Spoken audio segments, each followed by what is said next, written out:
Welcome back to the Office Marketing Podcast with Mike Swigert, the podcast all about sales tips, mindset, and value bombs. 5 questions to help make your day more productive and learn a thing or two. Here is your host, best-selling author, Mike Swigert. Everybody, I'm here with Josh Salkin of Edge Business Systems in Atlanta, Georgia. And Josh, thank you for jumping on and taking the time with us today. Thanks, Mike. I appreciate the opportunity. I think this is great. Well, I tell you what, why don't you start out, tell everybody a little bit about yourself. Sure. Yeah, I live in the Johns Creek area and married with one daughter who's 9. And this is my 20th year in this business. So needless to say, I have toner in my blood. And big time golfer. That's how you and I met 5 years ago. And, excited to, kind of chat more about what I do day to day. All right. Okay, good. Next up, tell us a little something that not everybody knows about Josh Salkin. What is it? So one of the things that I think people find surprising is that when they play golf with me, I play right-handed. But I am probably the most left-hand dominant person you'll ever meet. And the reason is I've never taken a golf lesson in my life. My dad taught me how to play. And at the time, back in the 80s, it was very taboo to play golf left-handed. So he refused to teach me and buy me left-handed clubs and made me learn right-handed, which I think actually is now a strength because all your power comes from, the left side of your body when you swing that way. So that's sometimes people are surprised to find that, but otherwise my right hand is along for the ride. It's doesn't do a lot of good. Well, Josh, I hate to break this to you. I think he just found it harder to find used left-handed clubs than it was to find used right-handed clubs. So pretty sure as a dad, I'm pretty sure that's what, yeah. Sorry, Josh. It wasn't taboo. Your dad was just cheap. Just there's probably some truth to that back in the 80s. Yes. All right, so let's go into the business you're in, the document industry, right? So, what inspires someone? 20 years, right? I mean, this sounds probably not as exciting to people that are listening as it is to you. But tell us, what was the inspiration? Again, to reference my dad did this for 37 years. So we moved 5 times growing up, which was, I think, a surprise for a lot of folks. Again, every couple of years we pick up and move across the country. He worked for Xerox for 22 years. And then when we moved to Atlanta, he left Xerox and went to go work at Icon. So I graduated right after 9/11 with a finance degree from one of your favorite institutions, University of Alabama. I know how you're a big fan. Now, I will have to interject there. So not everybody knows that's listening is that I'm an Auburn graduate. Josh is a Alabama graduate. And it's funny is Josh is one of my favorite people, even in spite of? No. I actually, I kind of like Alabama a little bit. It might be because of you. I'm glad that I've rubbed off on you a little bit. Yeah. But, a finance major after 9/11, that was tough, right? I mean, just a couple months after all of that occurred. So my dad got me an interview at Icon, which was a $6 billion company. And the thought was, they'll teach you how to sell, right? I didn't know what the heck I wanted to do. And, you get exposure to all sorts of different businesses, and maybe you'll meet somebody and you'll like that company, and maybe you'll figure that out one day. And here I am 20 years later with a couple business partners that I met when I was at Icon, and we have our own company and immensely proud of what we've done. But the thing that's interesting about our business is, you hear people say, oh, well, he sells copiers, or, you can boil it down to something very generic. But the reality is that it's a necessary evil that everybody's business has. Everybody needs copiers. Everybody scans documents. And now today, the industry has become so much more as people archive, and security is such a big thing. And my gosh, think we're doing this Zoom call right now where everything's virtual because of COVID and work from home. So the ability to collaborate, whether it be in person or remote, to share documents, to to protect yourself from other folks. I mean, that's a big part of what we do now, is not just make copies, but our philosophy that we say at Edge is we measure, we simplify, we manage, and we secure your document related processes. Well, I like it, Josh. I'm glad that someone's excited about documents, because we need people like you in the world. Like someone's got to be excited about it. And I'm glad you're actually passionate about it. It's really cool. Yeah. And speaking about passion, so now we're going in just sort of the generic question, but I think it's really important to people that are listening. Energy and mindset.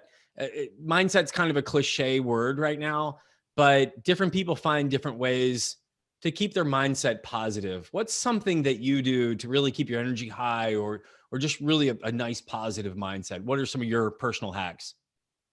Yeah, I think, I would probably answer that question differently after the last 11 months with COVID, right? And that has been a big, reflective point for me and my family, just caring about my loved ones, sitting at home, being locked up, et cetera. I mean, that's been, a trying time, whether that be personally or, quite frankly, professionally, running a business with 50 employees, worrying about their well-being, making sure they're safe, and yet still trying to stay in business and get things done. So I think that my approach over the last 11 months has almost been like just to not allow negativity when it comes to COVID. So I'm going to do everything I can to be safe, to protect myself, protect my families, and yet try not to dwell on the obvious. I mean, I realize there's a global pandemic. I realize things are incredibly scary, and all these people have lost their lives and are sick, but yet, I have to worry about what I can worry about, and I have to compartmentalize my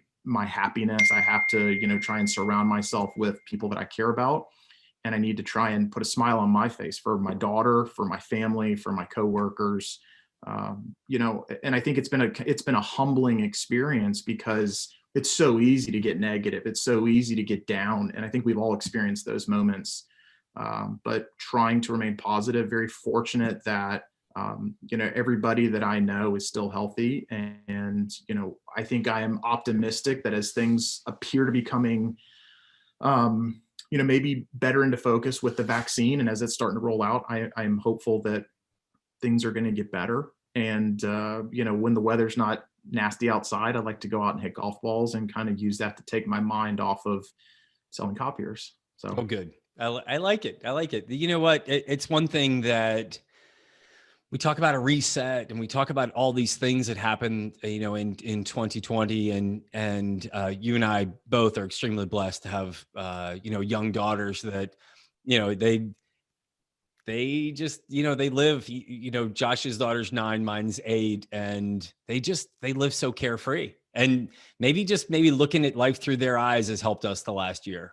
That is definitely an opportunity to consider yourself beyond fortunate. And yes, I think that even when, you're sitting there feeling sorry for yourself or things or whatever, and then, your daughter comes over and makes a comment to you that's just incredibly refreshing and positive, and, definitely a great opportunity just to consider all that you do have. And just like I said, I'm trying to remain optimistic against all odds. I like that. I heard a great story from a PGA Tour player, and he didn't make the cut. He had just totally blown up on Friday.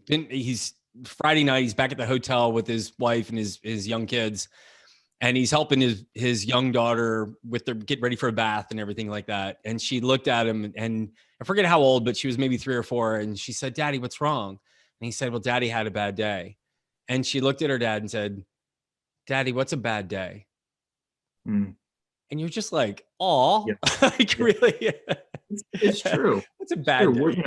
We care so much about our jobs and doing a good job and winning and being successful, and yet you want to make sure that your perspectives are in line. And sometimes it's just the simplest little thing that helps kind of hit that reset button. It used to be taking a trip or going on a golf trip with buddies, or I think our last vacation was like 17 months ago. We have not left Metro Atlanta, and yet you can still find little wins every single day. Oh yeah. This episode of the Office Marketing Podcast is brought to you by Fusion Advisory. We help commercial contractors generate leads online profitably. Check us out at fusion-advisory.com.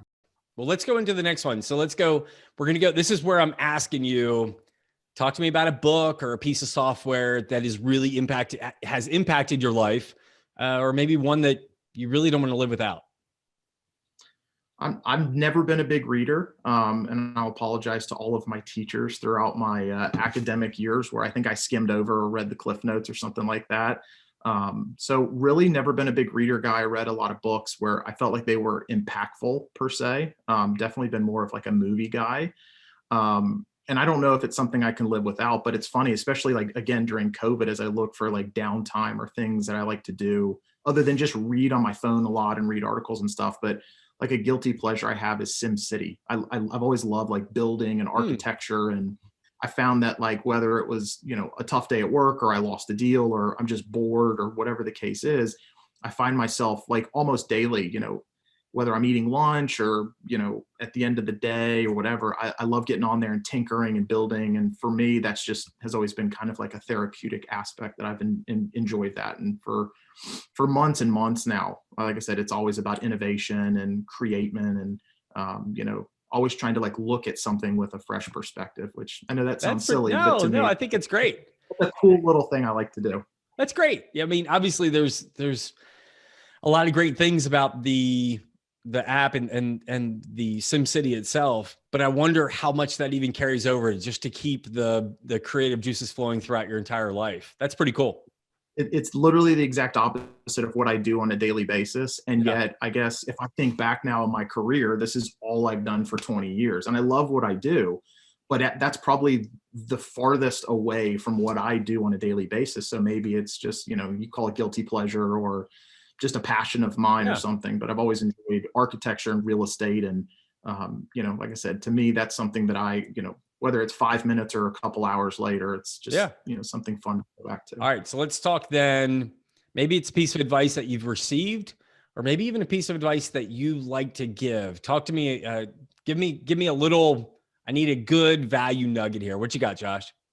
So one thing that I heard from my boss, and he was my first boss when I started at Icon, and kind of turned out to be my mentor. He was my manager in a couple different capacities over my 9-year career at Icon. And it's something I have now found myself saying that, we have a lot of young salespeople that come in at Edge, and it makes people laugh. But if you really kind of like boil it down, I don't know why, for me, it's a very like sales impactful message. And that is, he used to say, I used to be like, that's not fair. I lost that deal. My price was good or whatever. That's not fair. So I used to use the word fair a lot. And he used to say, a fair is where pigs go to win ribbons.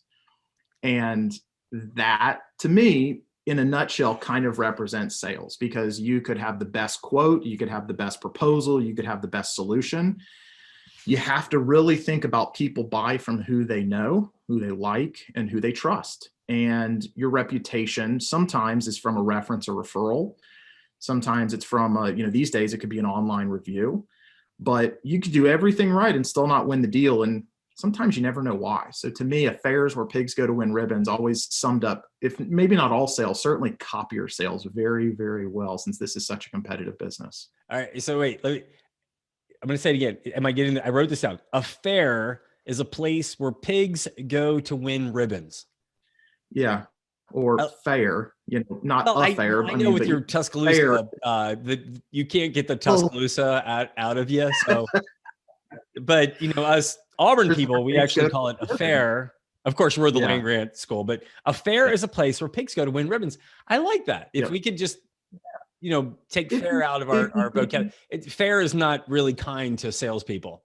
So, I mean, and it's also what, if you're really a driven salesperson, it's what you do, whether you look back at the end of a year or if you look back at a great month, why did I win? If somebody just says, well, I'm the best, right? Well, that's not true. I mean, salespeople who are successful have to do a lot of different things. And what I find myself every new year trying to do is trying to say, okay, what worked really well last year? And what are some things that maybe you didn't do, or you think you should do, or you can try to do to change, to improve, to innovate, to get better and get out of your comfort zone? Because you can't stay static because people are going to pass you by. I like it. All right. So last thing, Josh, if someone wanted to get in touch with you, What would they do? They can call my cell. So you're going to put your cell phone number on this? Do you understand the tens of thousands of people now that will have your cell phone number? Are you sure you want to do that? Heck yeah. So my cell phone number's on my business card, right? I mean, that's full service. You got to be able to take care of customers. Quick, go. What you got, Josh? 678-770-0852. Or they can shoot me an email, which is jsalkin@edgeatl.com. Or they can, hit me up on LinkedIn. I think I'm the only Josh Salkin on LinkedIn. Well, you're the first person to actually share their cell phone number on the podcast, which I think is pretty brave. I kind of like it. I really do. Yeah. I like it a lot. So again, Josh with Edge, thank you so much for coming on. You're an absolute gift, and hope everybody enjoyed it. Thanks a lot, Josh. I appreciate the opportunity. Thanks, Mike. Thanks for listening to the Office Marketing Podcast. Be sure to join the conversation on our YouTube channel, LinkedIn, and Facebook pages. If you enjoyed the episode, head over to iTunes to subscribe, rate, and leave a review. Thanks for listening, and we'll see you next time.